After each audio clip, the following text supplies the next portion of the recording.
सर्वात शेवट निकाल कोणाचा लागला असेल तो माझा लागला होता। आम्हाला हलक्यात घेऊ नका, आम्ही कोणाला मिंदे नाही। जर हे सरकार आपल्या सगळ्यांच्या मागण्या समोर झुकलं नाही, जर बच्चू भाऊंच्या आरोग्याला जर काही झालं, मला माहित नाही इथला कोण आमदार आहे, लय भारी महाशय असं म्हणतात, कृषी मंत्री लय भारी माणूस आहे, कधी भेटलाय बघितलं का त्यांना? रोज एक गोष्ट नवीन असते त्याची, म्हणजे काय? कोट, रोज कोट नवीन घालणार। 35,000 शेतकऱ्यांनी 300 कोटी रुपये प्रायव्हेट सावकाराकडनं या जिल्ह्यामध्ये घेतलेले। झालं का कोरा? झालं का कोरा? आम्ही बोललोच नव्हतो। अहो मग जाहीरनाम्यामध्ये काय केलं होतं तुम्ही? काय लोणचं घातलं होतं का? मी बघत होतो बच्चू भाऊ हे निवडून येतात का नाही येत। अधिवेशनामध्ये बच्चू भाऊ आणि मी काम केलेलं आहे आमदार म्हणून। मी आमदार होण्यापूर्वीपासून अनेक वर्ष सामान्य लोकांचा आवाज बनत बच्चू भाऊंनी आंदोलनं केलीत, उपोषणं केलीत। कुठलंही सरकार असलं तरी सामान्य लोकांची सातत्याने बाजू ही बच्चू भाऊंनी मांडलेली आहे। त्यांची भूमिका, त्यांचा संघर्ष हा फक्त या भागातल्या लोकांना माहीत नाही, तर तमाम महाराष्ट्रातल्या सामान्य लोकांना माहीत आहे। जेव्हा आमदार म्हणून आम्ही काम करत होतो तेव्हा अधिवेशनामध्ये जेव्हा केव्हा संधी मिळेल, सातत्याने फक्त शेतकरी, कष्टकरी, दिव्यांग बंधू भगिनी यांचा आवाज बनून ते मुद्दे मांडत होते। त्यांची एक स्टाईल आहे, त्यांची बोलण्याची एक शैली आहे। कुणी कितीही गोंधळ घातला तरी जोपर्यंत त्यांच्या प्रश्नाला उत्तर तिथं असणारा मंत्री अधिवेशनामध्ये देत नाही तोपर्यंत बच्चूभाऊ कधीही शांत बसले नव्हते।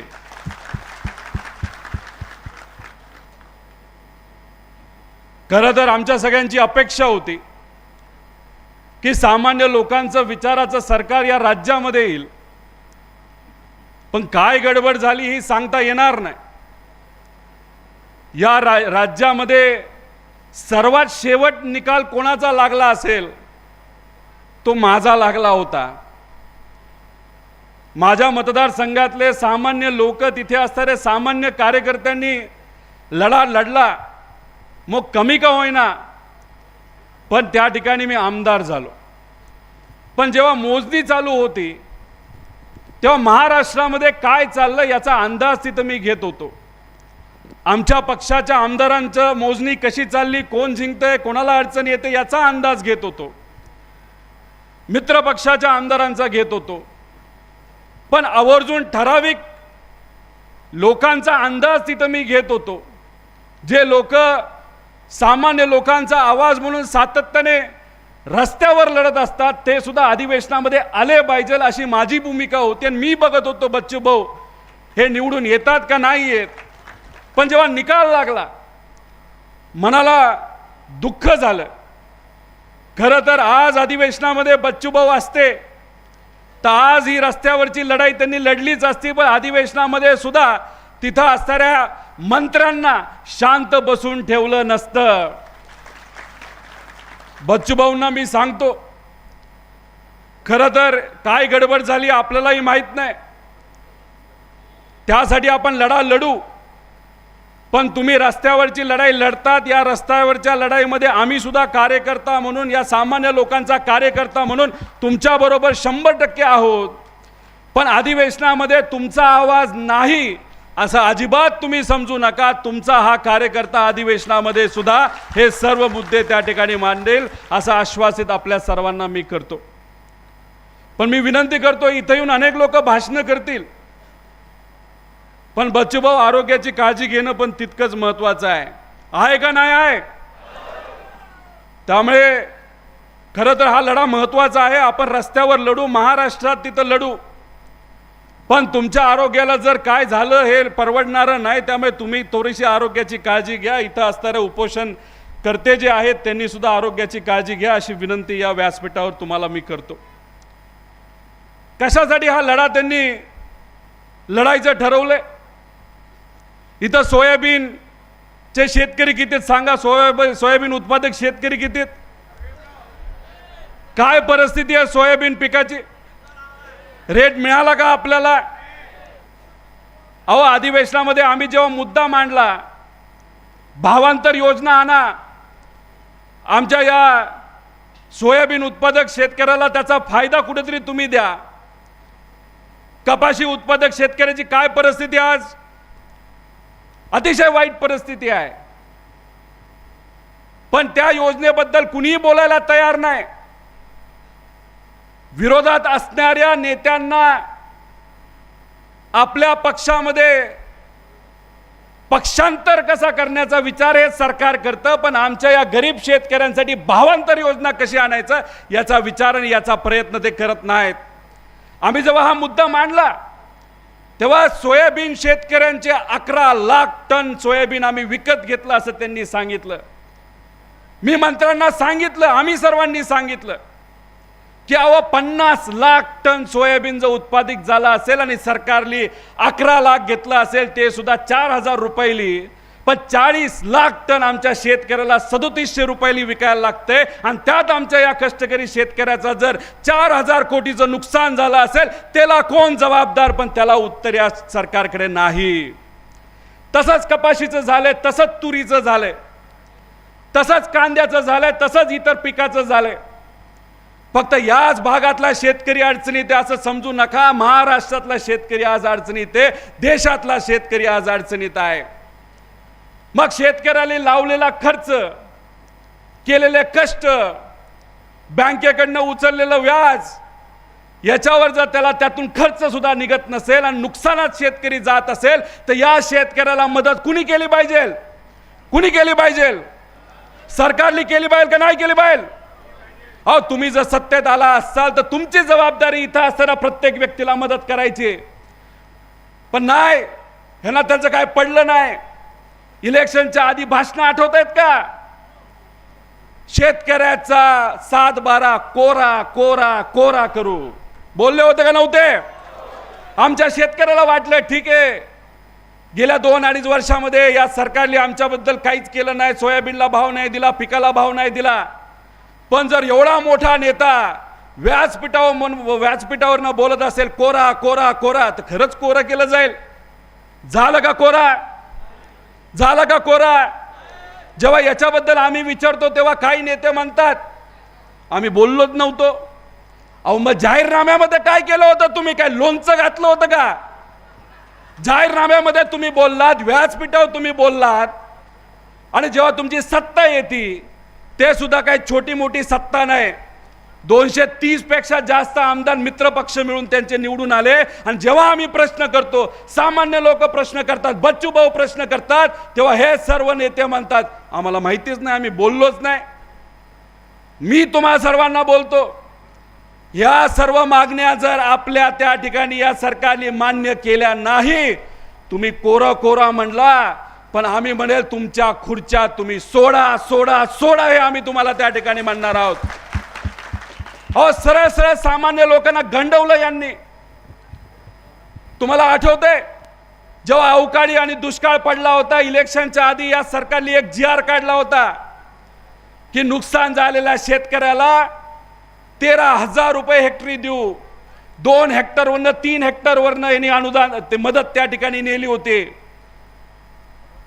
पण गेल्या काही दिवसांपूर्वी हीच मदत, हाच तो GR गुपचूप काळ्या रात्री त्यांनी बदलला. 3 हेक्टरवरनं कितीवर आणला? तर 2 हेक्टरवर आणला. 13,000वरनं मदत कितीवर आणली? तर 8,000वर आणली. गुपचूप चर्चा पण नाही या बाबतीतली. जर संत्रा उत्पादक शेतकरी इथं असेल, काल परवा जो अवकाळी पाऊस झाला त्याच्यामध्ये तुमचं नुकसान झालं असेल, तर पूर्वीच्या GR प्रमाणे 3 हेक्टरला तुम्हाला 1,06,000 रुपये मिळाले असते.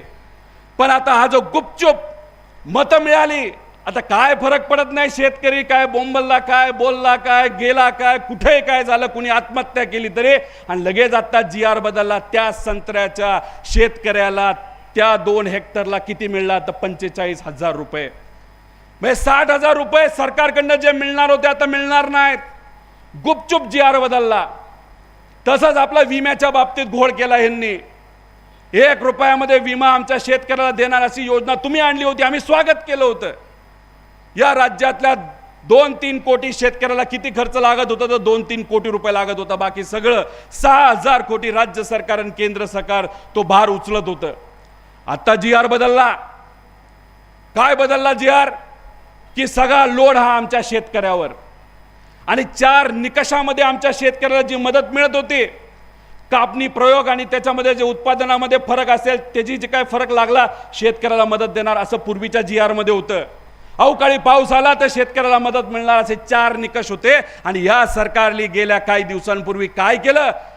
4च्या 4 निकष काढून टाकले, फक्त एकच निकष ठेवला. आता जो अवकाळी पाऊस आला त्या पावसामध्ये तुम्हाला विम्याकडनं 1 रुपया सुद्धा तिथं मिळणार नाही असं या सरकारने कोणाचा विचार केला असेल तर त्या विमा कंपनीचा विचार केला आणि आपल्या सर्वांना कशावर ठेवलं तर वाऱ्यावर सोडून दिलं. मग हा जो बच्चूभाऊंचा लढा आहे, हा जो लढा आपण सर्वजण लढत आहोत, शेतकरी कष्टकरी लढत आहोत, मी तुम्हा सर्वांना विचारतो, हा लढा महत्वाचा आहे का नाही आहे? आहे का नाही आहे? अहो हे देवेंद्र फडणवीस साहेब, मुख्यमंत्री साहेब, जेव्हा आम्ही मुद्दा मांडतो, अहो आमच्या शेतकऱ्याचा सिबिल खराब झाले हो, पैसे नाही देत बँक, तेव्हा हे म्हणतात मीडिया समोर, बँकांनो याद राखा, जर सिबिल विचारलं आमच्या शेतकऱ्याला तर तुम्हाला बघतोच. पण ह्या नेत्यांचं भाषण फक्त भाषण असतं, वस्तुस्थिती नाही तर जमिनीवर काही त्याचा लागू होत नाही. अहो ह्याच अमरावती जिल्ह्यामध्ये आजची परिस्थिती काय तर 35,000 शेतकऱ्याने प्रायव्हेट जे व्याजाने देणारे लोक असतात ना, त्याला काय म्हणतो आपण, सावकार, 35,000 शेतकऱ्याने 300 कोटी रुपये प्रायव्हेट सावकाराकडनं या जिल्ह्यामध्ये घेतलेले आहेत. मी महाराष्ट्राची गोष्ट करत नाही. किती रुपये लावतात ते? शेकडा, 3%, 4%, 5%, म्हणजे वर्षाला किती झालं तर 60%. का? बँका आम्हाला देत नाही, तुमचा धाक नाही राहिला या बँकेवर. नाही तर कदाचित तुम्ही बँकेचा जास्त विचार करता पण आमच्या गरीब शेतकऱ्याचा विचार तुम्ही तिथं करत नाही. अवकाळी पावसाला 82,000 हेक्टर या राज्यामध्ये नुकसान झालं. या जिल्ह्यामध्ये आता 22,000 हेक्टरचं नुकसान झालं. काय केलं पालकमंत्र्यांनी? भेटले का तुम्हाला? काय देणार, कशी देणार मदत हे सांगितली का? त्यासाठी सुद्धा शेतकऱ्याला आंदोलन करावं लागलं. जो कांदा शेतामध्ये तसाच पाऊस आला म्हणून खराब झाला त्यासाठी आंदोलन करावं लागलं. सोयाबीन कोणाच्या घरी असेल, शेतामध्ये असेल, ते खराब झालं त्यासाठी आंदोलन करावं लागलं. आणि मग काय होतं तर ह्यांचे कृषी मंत्री लय भारी माणूस आहे, कधी भेटलाय बघितलं का त्यांना? रोज एक गोष्ट नवीन असते त्याची, म्हणजे काय, कोट. रोज कोट नवीन घालणार.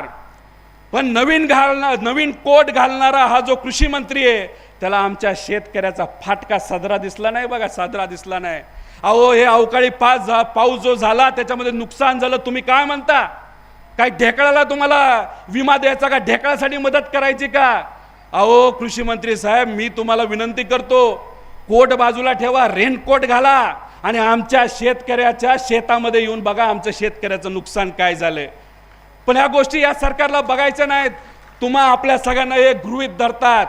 म्हणून बच्चूभाऊंनी हे आंदोलन जे उभं केलंय हे त्यासाठी महत्वाचं आहे, म्हणजे तुमच्या सर्वांसाठी महत्वाचं आहे. अहो गेल्या काही दिवसांपासून आपली मराठी मीडिया चॅनल चांगली आहे, अजूनपर्यंत दिल्लीसारखी बिघडली नाही. ह्यांनी बच्चूभाऊंचं आंदोलन फार मनापासून लावलं. तालुक्यामध्ये, जिल्ह्यामध्ये जिथे कुठं आंदोलन तुमच्या सर्वांचं चाललंय, कार्यकर्ते शेतकऱ्याचं चाललंय, ते सुद्धा टीव्हीवर दाखवलं. मग एवढं वातावरण टीव्हीवर जर गरम होत असेल तर लक्ष विकेंद्रीकरण कसं करायचं, लक्ष मीडियाचं दुसरीकडे कसं द्यायचं? म्हणून बच्चूभाऊ आजच आम्हाला कळतंय की देवेंद्र फडणवीस साहेब आणि राज ठाकरे साहेबांची बैठक झाली. म्हणजे काय, इथला मीडिया सगळा कुठं गेला पाहिजे त्या बैठकीवर, असं काहीतरी राजकारण हे सर्वजण करतात. म्हणजे शेतकऱ्याचं हित त्यांना काय पडलं नाही, आमच्या कष्टकऱ्याचं हित त्यांना काय पडलं नाही. पण काय पडलं असेल तर फक्त राजकारण ह्यांना जमतं. मला माहित नाही इथला कोण आमदार आहे, लय भारी महाशय असं म्हणतात. अहो बाहेर कुठेतरी तुम्ही ती इथं स्वच्छतागृह नाही असं मला कळालं, आणि मग स्वच्छतागृह ठेवण्यासाठी एक छोटीशी गाडी तुम्ही तिथं आणली. मी सुद्धा 800 किलोमीटर जेव्हा चाललो तेव्हा ती गाडी ठेवावी लागते, आणि इथला आमदार काय म्हणतो, काय चालतं गाडीच्या आत काय माहिती.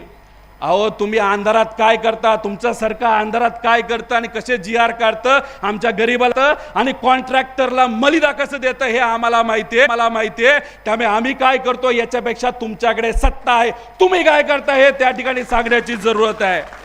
त्यामुळे बोलायचं झालं तर खूप काय बोलू शकतो. बच्चूभाऊंना परत एकदा मी विनंती करेल की बच्चूभाऊ, आरोग्याची काळजी घेणं फार महत्त्वाचं आहे. हे तर मी तर म्हणतोच, आमचा पक्ष म्हणतोच, पण मी तुमच्यासाठी तुमच्या प्रेमापोटी इथं आलेल्या सर्व कार्यकर्त्यांना विचारतो, आरोग्य महत्त्वाचं आहे का नाही आहे? एकदा तुम्ही तुमच्या आरोग्याची काळजी घ्या आणि आपण सगळे एकत्रित येऊ, सर्व मित्र पक्ष एकत्र येऊ आणि या शेतकऱ्यांच्या हितासाठी, सामान्य लोकांच्या हितासाठी आपण एकत्रित या सरकारच्या विरोधात लढा लढूया. तो इतका मोठा लढूया की या शेतकऱ्यांच्या बाजूली या सरकारला झुकवल्याशिवाय आपण राहणार नाही. ही गोष्ट त्या ठिकाणी आपल्या सर्वांना लक्षात घ्यायची जरूरत आहे. त्याच्याचबरोबर बरेच विषय म्हणजे हे कसं खोटं बोलतात बघा. फेब्रुवारी महिन्यामध्ये आपले मुख्यमंत्री साहेब बिहारला गेले का? बिहारचं इलेक्शन आहे. पंतप्रधान साहेब तिथं होते.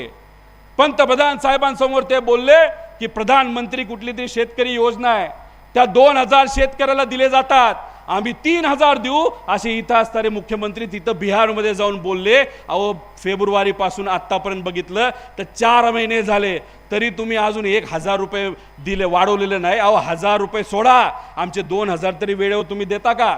आमच्या लाडक्या बहिणीचे तुम्ही त्या ठिकाणी 1500 देता का वेळेवर? आमच्या दिव्यांग बंधू भगिनींचे पैसे अजून वेळेवर आले नाही. अहो रोजगार हमी योजनेमध्ये लोकांनी विहिरी बांधल्या, घरं बांधली, फळबागांना त्या ठिकाणी रोजगार हमीचा पैसा वापरला, लोकांकडनं उसने पैसे घेतले, पण सरकारचा 1 रुपया तिथं आला नाही. म्हणजे ह्याच्यासाठी तुम्हाला पैसे नाही, पण तुमचे नेते फिरायला जेव्हा भारताच्या बाहेर जातात त्याला मात्र पैसा. तुमच्या नेत्यांना लॅपटॉप देण्यासाठी तुमच्याकडे पैसा, नवीन गाडी देण्यासाठी पैसा, 80,000चा रोड बांधण्यासाठी आणि त्यात मलिदा खाण्यासाठी तुमच्याकडे पैसा, पण आमच्या या गरिबासाठी तुमच्याकडे पैसा नाही. हे फक्त नाटक आहे. यांच्याकडे पैसा आहे पण यांना पैसा मात्र गरिबासाठी वापरायचा नाही. यांना पैसा कशासाठी वापरायचा आहे तर कॉन्ट्रॅक्टरला मोठं करायचं आहे, आणि कॉन्ट्रॅक्टरला मोठं केलं तो पैसा हा फक्त इलेक्शनमध्ये वापरायचा आहे. कारण त्यांना वाटतं की महाराष्ट्राच्या स्वाभिमानी जनतेचा स्वाभिमान हा इलेक्शनमध्ये विकत घेतला जाऊ शकतो. मराठी माणसाला मला इथं विचारायचं आहे, विकत घेऊ शकतात का आपला स्वाभिमान? मग हा लढा स्वाभिमानाचा आहे, आणि हा लढा जर स्वाभिमानाचा असेल तर त्या ठिकाणी मोठ्या प्रमाणात आपल्या सर्वांना रस्त्यावर उतरावं लागेल. आणि पक्ष म्हणून काल आदरणीय पवार साहेबांचा फोन बच्चूभाऊंना त्या ठिकाणी आला होता, त्यांची चर्चा त्या ठिकाणी पवार साहेबांची झाली. आरोग्याची काळजी घ्या सांगितलं आणि पाठिंबा सुद्धा आदरणीय पवार साहेबांनी दिलेला आहे.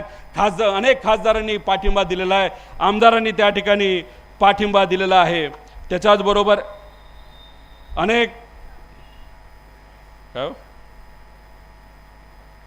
अनेक लोकांनी त्यांना पाठिंबा दिलाय. त्यामुळे हा लढा ते लढत आहे. तुमच्याबरोबर आम्ही सर्वजण त्या ठिकाणी आहोत असंच हे सांगण्यासाठी मी इथं आहे. आणि अशा 17 मागण्या आहेत.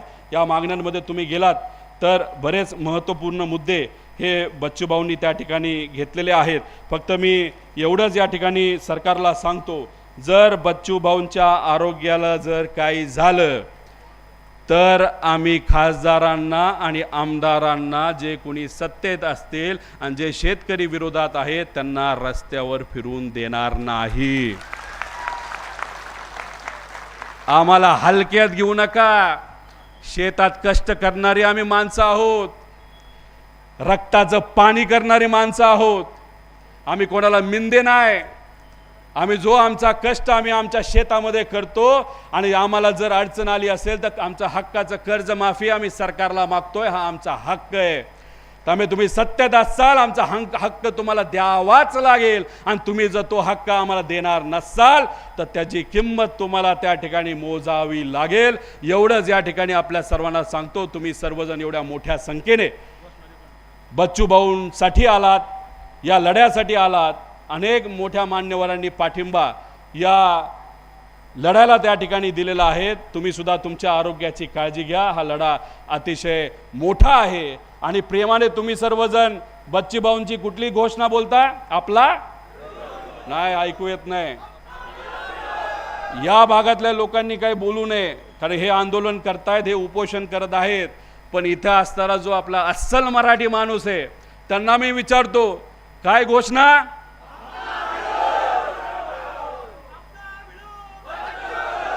आणि जर हे सरकार आपल्या सगळ्यांच्या मागण्या समोर झुकलं नाही, आपल्या मागण्या मान्य केल्या नाही, तर मग काय करायचं? रस्ता जाम करायचा आणि या सरकारला खऱ्या अर्थाने गुडघ्यावर आणायचं. ह्यांचा जो अहंकार आहे की ह्यांच्याकडे खूप सारे आकडे आहेत, तो अहंकार मोडण्याची खऱ्या अर्थाने आता वेळ आलेली आहे. एवढंच या ठिकाणी सांगतो आणि थांबतो. जय हिंद, जय महाराष्ट्र, जय शेतकरी.